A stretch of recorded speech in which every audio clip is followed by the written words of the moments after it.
कि सबसे ज्यादा अगर रास किसी को राजनीति आई है तो डूंगराम जी के तरफ को आई है। बनते हैं कि भोले वाले, और एक तरफ कहते हैं बाहुबल है और एक तरफ मैं गरीब आदमी हूँ। आप लोग यहाँ सारे पढ़े लिखे लोग हैं, कोई आदमी ये बता दे कि गरीब आदमी 5 बार पार्षद का चुनाव लड़ सकता है क्या? 5 बार, और वो 5 बार एमएलए का चुनाव लड़ चुके, वो पैसे कहाँ से आते हैं ये समझ नहीं आ रही। आपके यहाँ रुखबीर जी नायक हैं, क्या रजिस्ट्री में रहने वाला, 12 लाख की बोलेरो गाड़ी दी है उनको गिफ्ट में कि नायकों के सारे वोट तुम ला दो। बलराम जी वर्मा बिना पैसे लिए बैठ गए क्या? जो आदमी होटल में जाके प्रेस कॉन्फ्रेंस करता है और कहता है मैं आज के बाद कांग्रेस से मेरा कोई नाता नहीं है, मैंने इस्तीफा दे दिया, और वो आदमी इस्तीफा वापस कब लेता है कोई पता नहीं। अब्दुल साहब भी घूम रहे हैं और बड़ी बड़ी बातें कर रहे हैं, आरोप प्रत्यारोप लगा रहे हैं, लेकिन अब आरोप प्रत्यारोप लगाने से क्या हो? जब 5 तारीख को हम मीटिंग कर रहे थे, सुबह 7:30 बजे मेरे पास फोन आता है बलराम जी वर्मा का, एहतराम जी आप कोई समर्थन देने की बात करें, मगर ना कतई नहीं कर रहे, हम तो हमारे कार्यकर्ताओं की मीटिंग बुला रहे हैं, उन्होंने जो निर्णय लेना है वही हम आगे बता देंगे।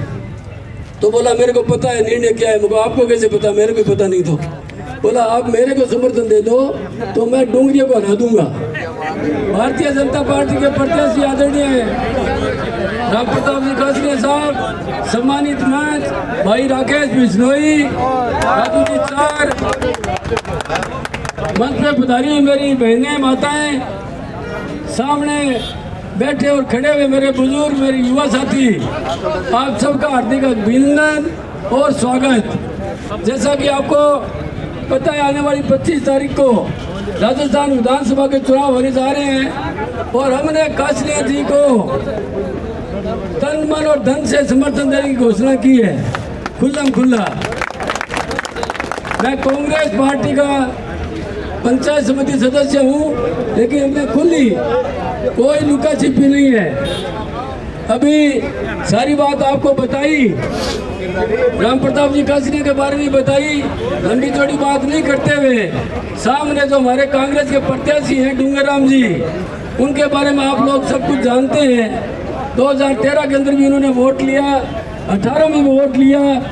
जो वोट जिन्होंने दिया उतने के वोट के तो वो मालिक थे, उतने के तो वो धनी थे, लेकिन उनसे पूछो 2013 और 18 वाले मतदाताओं से, क्या वोट लेने के बाद कभी उनके घर पे सुख दुख कोई मरफड़ में गए हो? कभी भी नहीं गए। यहाँ से मैंने कई बार देखा, जो सूरतगढ़ से गंगानगर रोड जाती है भरा, उनका कई बार आमने सामने होता था, आते बिल्कुल दोनों हाथ बंद होते थे, राम रमी का भी काम नहीं था। तो कभी किसी के सुख दुख में जो आदमी काम नहीं आए, और वो आदमी ये कह रहा है कि मेरे को तो जन सेवा करनी है, तो जन सेवा करने के लिए इतना लंबा चौड़ा लबाजमा लगाने की जरूरत नहीं है, ना कोई एमएलए बनने की जरूरत है। जन सेवा तो आदमी अपने घर बैठे भी कर सकता है अगर उसके अंदर मादा हो तो। तो जरूरत थी मैं लेकिन मैं ये सोचता हूँ कि सबसे ज्यादा अगर रास किसी को राजनीति आई है तो डूंगराम जी के तरफ आई है। बनते हैं कि भोले वाले, और एक तरफ कहते हैं बाहुबल है और एक तरफ मैं गरीब आदमी हूँ। आप लोग यहाँ सारे पढ़े लिखे लोग हैं, कोई आदमी ये बता दे कि गरीब आदमी 5 बार पार्षद का चुनाव लड़ सकता है क्या? 5 बार, और वो 5 बार एमएलए का चुनाव लड़ चुके, वो पैसे कहाँ से आते हैं ये समझ नहीं आ रही। अब ये 6ठी बार चुनाव लड़ने जा रहे हैं। जो आदमी रुपये यूं बांट रहा 10 लाख जैसे कोई ताश के पत्ते बांट रहा हो। आपके यहाँ रुखबीर जी नायक हैं, क्या रजिस्ट्री में रहने वाला, 12 लाख की बोलेरो गाड़ी दी है उनको गिफ्ट में कि नायकों के सारे वोट तुम ला दो। समाज खरीद रहे हैं, समाज बेच रहे हैं, 10-10 लाख रुपए यूं बांटे।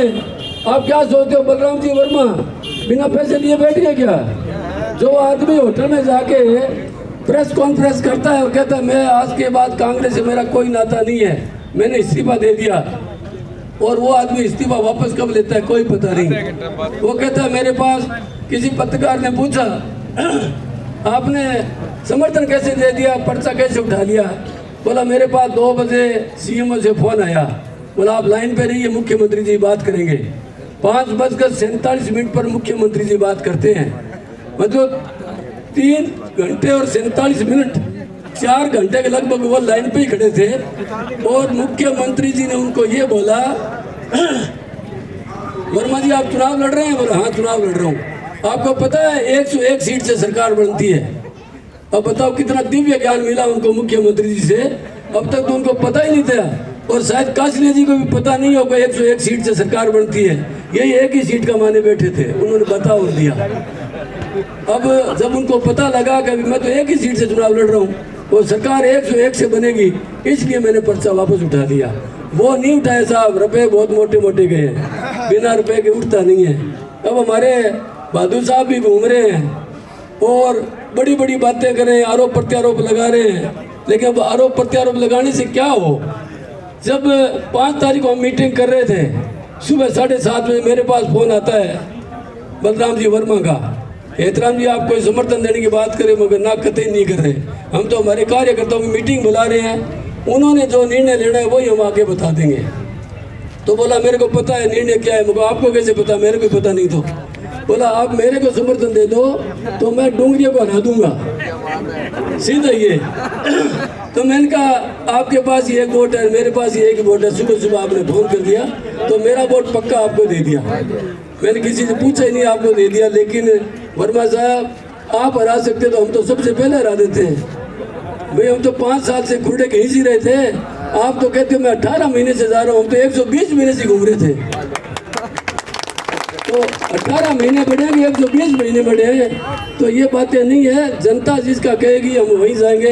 तो बोला मेरा नाम प्रपोजल उठा देना, कभी मैं बलराम जी वर्मा की तरफ भी आप जा सकते हो क्या? मैं कहा वो देखेंगे। जनता नाम लेने देती है क्या?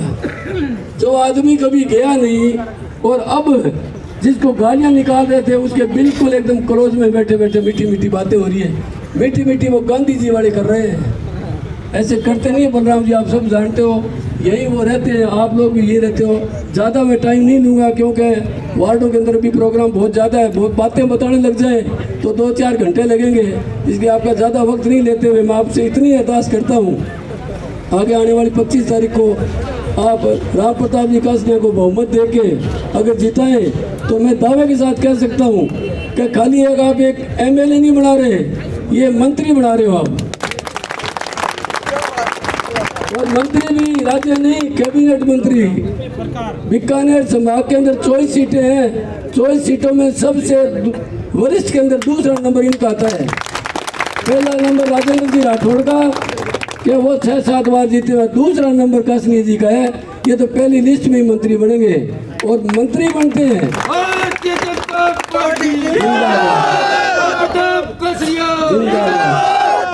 तो मंत्री बनते हैं। तो अब की बार इनका बिल्कुल मैं दावे के साथ कह रहा हूँ, ये सामने बैठे, अब की बार लास्ट टेन्योर है और जाते जाते जितने पाप कोई आप इनके नाम गढ़ रहे हो वो सारे धो जाएंगे।